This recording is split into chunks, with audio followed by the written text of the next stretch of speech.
Limited sales are nothing new, especially since we're moving into the shopping, the holiday, the time. This is the time when we get our credit card. So why do sales tick me off? And why should sales tick you off? Well, because they're not real. Today, we're going to talk about 8 different speaker companies and give them a grade based on their pricing strategy. And then we're going to talk about a few speakers you should buy today if you're in the market, even though it makes me mad. So sit down, grab a cup of coffee, and let's do this.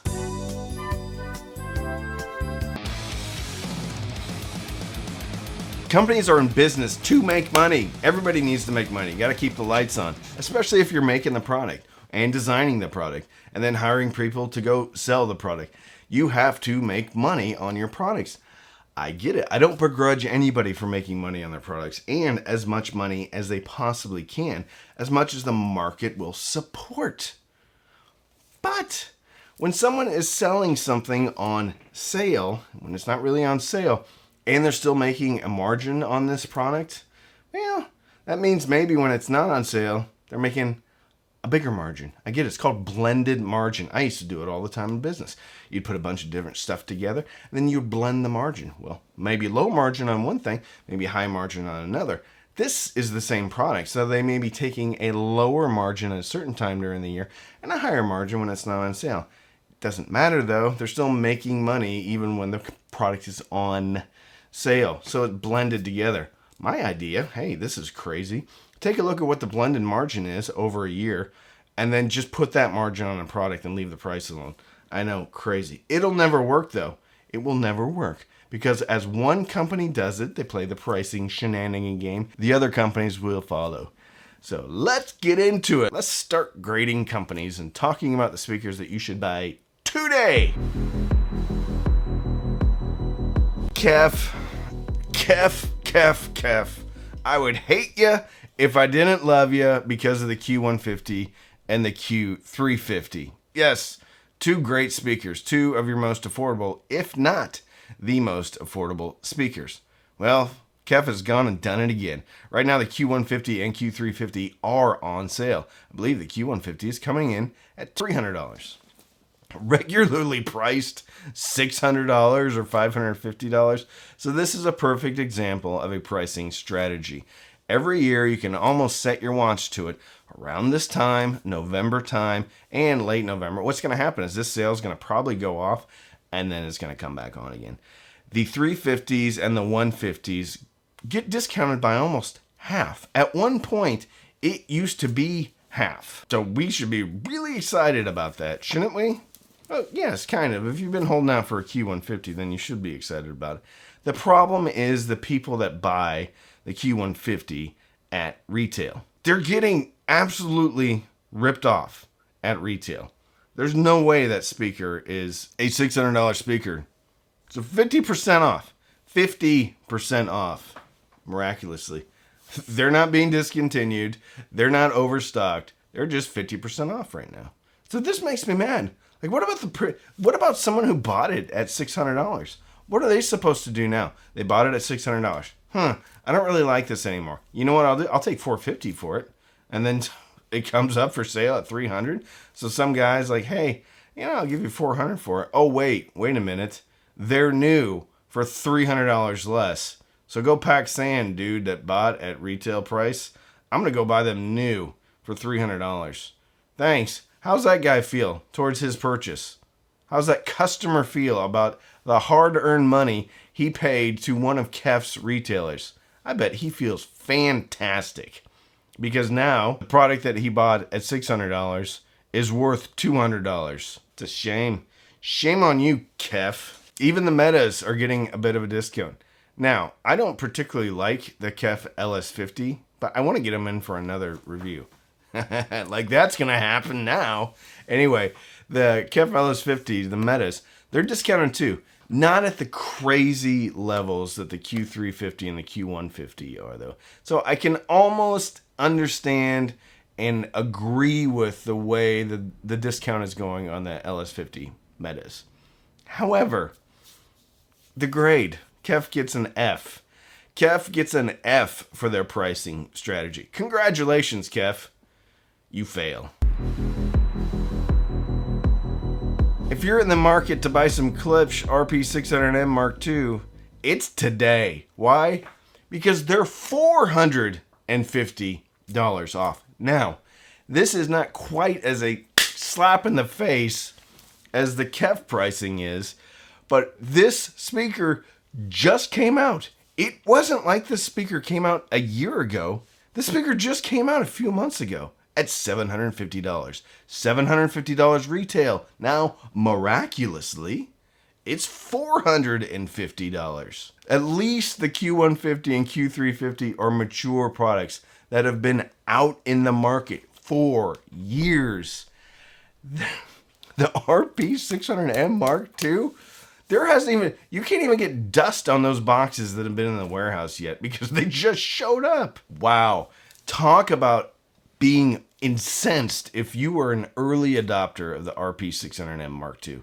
Imagine being excited about that release, getting them on release day at $750, and today you could go and buy them for $450. $450. Got the 600M Mark II. You know what? My daughter needs braces. Or I want to try a different speaker. No, let's go with daughter needs braces. Guess what? Daughter ain't getting braces anymore because now your $600 speaker that you could probably got on the used market is worth less than $450. Probably $375 if you're lucky. So now your daughter's teeth aren't going to be straight. Thanks, Klipsch. Thanks for ruining this person's daughter's teeth. So what's Klipsch's grade? F. Klipsch gets an F. The king hath fallen. Sony. Now, you've been guilty of this before. Sony has always hovered around three different prices. It used to be $150, $125, and $80. Now, I don't even know what it is now. However, for the first time doing this channel, I have seen the Sony SS-CS5s be above $200 for their quote-unquote retail price.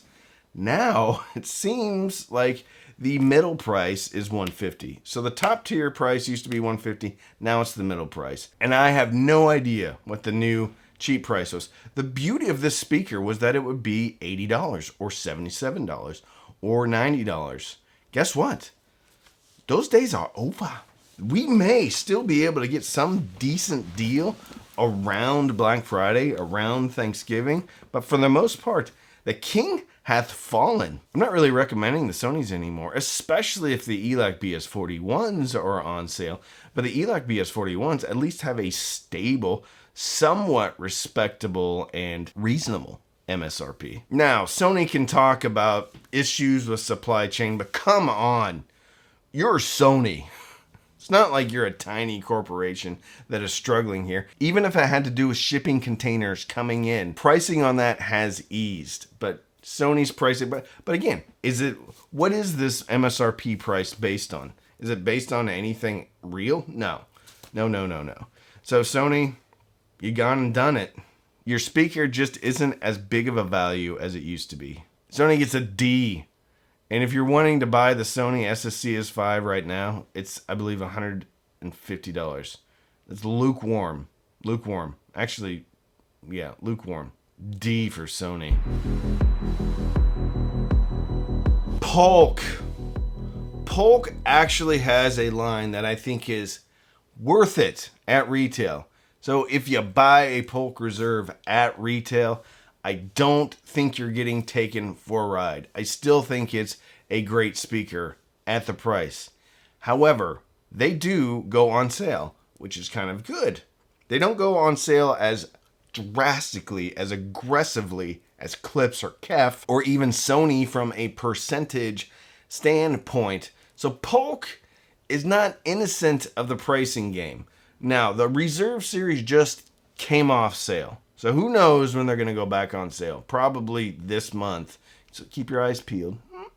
Keep your eyes peeled for the Polk Reserve series. But they also have the XT series, which replaced the old T series. They also have ES series. I always have to think about it because it's the Signature Elite, but yet the nomenclature, the naming nomenclature is ES.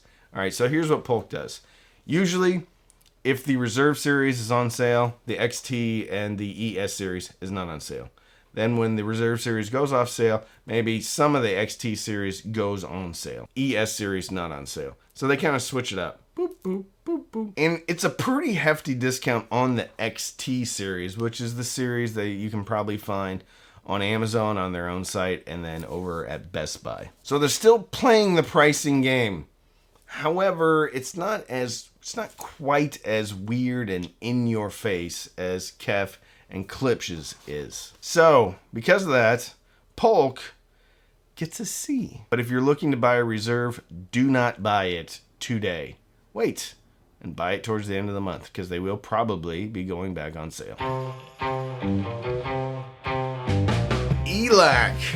Elac is not innocent of the pricing shenanigans either, but they fall into the category of Polk because their pricing on some things has actually stabilized.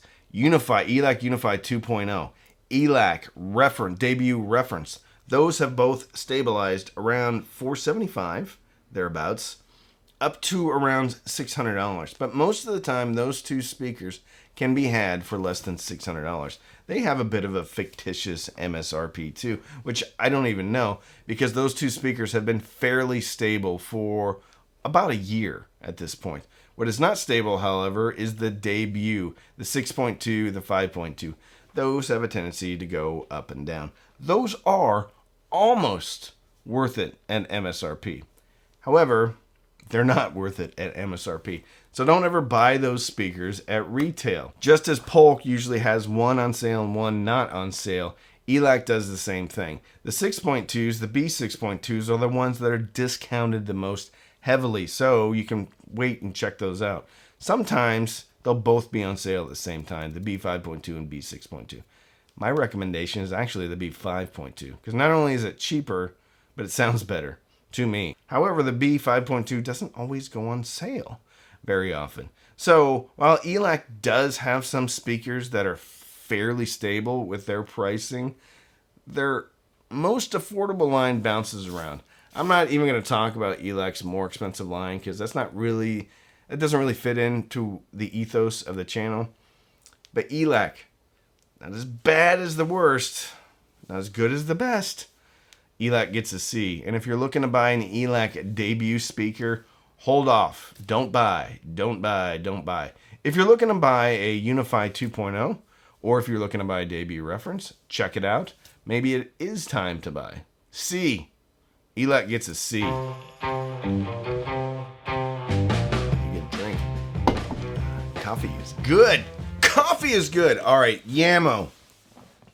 A little bit different. Jamo's owned by the Klipsch Group, and then they are both owned by the Vox Corporation, which is a publicly traded corporation. Now, when Jamo got brought into the Klipsch Group, things are kind of worked out a little bit differently. Now Jamo has a pretty stable pricing structure. That pricing structure is a pretty significant discount below what MSRP used to be. I actually bought a used pair of Jamo C93 Mark II, which was more expensive used than it is selling for new now. I generally would have gotten upset about that, but that speaker sounds so good, I don't really care. Now, if they were bouncing back up to their retail pricing, then they would be getting an F. However, their pricing, especially on the concert series, so C91 II, C93 II, all their concert towers, they have stayed stable for going on the better part of a year, if not more than a year. So this isn't really a sale anymore. This is just their new price. Now, I wish people would drop the MSRP with a line through it, but it's still a good price. That speaker legitimately sold at the MSRP a few years ago. And I have personal experience with that speaker, and I do think it is a good value at the current sale price. The other speaker from Jamo is the S series, S801, S803, all the S800 towers. Those kind of wave up and down a little bit, but it's not as bad as it used to be. So the Jamo S series has also come down in price quite a bit. The S803's bookshelf speaker, 5.25-inch woofer, I've seen as low as $100. So once again, King Sony is getting by the Jamo S803s. Now, I think the Sony's a better speaker than the S803, but I think the S803 is a good speaker. And at $100, it's a great speaker to get somebody into this hobby, buying a system for a son, a stepson, a nephew, a stepdaughter, cousin 3 times removed, mother-in-law, anybody, really? Or for a den. Point being, somebody over at Klipsch Group has figured something out with Jamo, and their pricing has stayed stable. So, because of that, Jamo, even though they're part of the Klipsch Group, gets a B.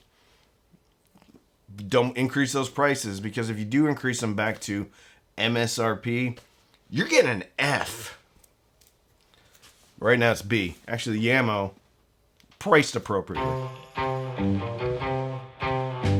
A Wharfedale. Wharfedale really only goes on sale rarely.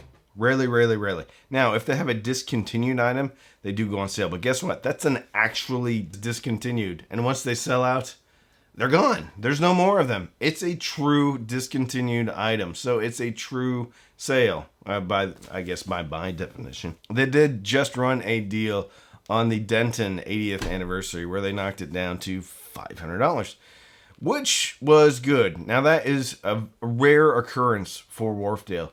Generally speaking, their pricing is very stable. I do have a bone to pick with Wharfedale. It's significantly more expensive to buy Wharfedale in the United States as it is to buy in Europe. Okay? I get it. There's import fees and everything like that. But I wish there's a little bit more parity in the pricing. Even with that, though, at least Wharfedale's keeping their prices steady. So Wharfedale gets an A. SVS gets an A. Their pricing stays stable. They don't play the pricing game. And I applaud them for that. If you're buying a $600 speaker from SVS, you're getting a $600 speaker from SVS. It's not on sale from $13,000. It's 96% off. Go buy today. No, you're getting a $500 speaker. If you're buying the Ultras, you're getting a, $1,200 speaker. Whatever it is. No discount. Sometimes you can get a discount on an open box or scratch and dent or something like that. Point being, though, the price is the price. They aren't trying to implement gimmicks. Let me repeat that. They're not implementing gimmicks to sell their products. Their products can be sold on their own merit at their MSRP. Shocking. What a concept. Anyway, SVS gets an A because their products are sold fairly, they're stable, and they're priced appropriately. Another A goes out to our friends at Emotiva. Emotiva prices their speakers fairly. They do not go up, they do not go down. Occasionally and very rarely, you will see an open box or a refurbished speaker available. That is fairly rare. Emotiva does run some specials. It comes like Emotiva bucks. So you buy a certain amount and then you get some Emotiva bucks towards something else. So if you're building out a whole home theater system, you can buy some stuff, get some Emotiva bucks, and then buy some more stuff. So you can discount it that way. But the T1 Plus is never like, $700. So they're never discounting the specific product. Emotiva makes a product, stands behind it, sells that product at their MSRP, and doesn't dilute their brand by using pricing shenanigans or gimmicks. Emotiva gets an A. We are customers, not consumers. When I hear the word consumer, it makes me so angry. We are customers. We give companies our hard-earned money. And it is irresponsible when someone goes out and buys a product at retail and it suddenly goes on sale for 50% of what the previous sale price is. One cannot recoup any percentage of that, well, maybe 30% of your investment if you want to change something out. Or if your life circumstances have changed and you need to buy food now or something like that. The pricing shenanigans are horrible, irresponsible, and they should stop. They won't stop, though. As long as one person is doing it, as long as that strategy keeps being effective, it'll never change. The good news is that we as customers, not consumers, can vote with our wallets. And we can buy products from companies that have stable pricing. Or if we're really after that Polk or that Elac or that Klipsch or the Kef, we can just wait. And now is the time to buy that Kef and that Klipsch if you're so inclined. It's wrong, it makes me angry, but it is what it is. So if you want to buy a Kef Q150 or Q350, if you want to buy a Klipsch RP600M Mark II, you should buy it today. So if you want to support the channel, you can sign up for Patreon. Patreon.com/CheapAudioMan. Every Sunday night we have Patreon-only Zooms, Patreon-only Discord, Patreon-only Facebook group. You can also use the affiliate links. All these links are going to be affiliate links, which means if you click and you buy, I do get a commission, but it doesn't cost you any more, so it's a great way to support the channel. You can also hit the thanks button down by the share button. Buy me a cup of coffee or something like that, because I guarantee this video is probably not going to be well received by Kef. They've never sent me anything, probably not going to send me anything now. So don't binge watch anything on Netflix or Hulu. Binge listen, maybe through your Q150s or Q350s or RP600M Mark II, which are heavily discounted today only. And fill your soul with happiness. And with that, I'm Randy. I'm the Cheap Audio Man.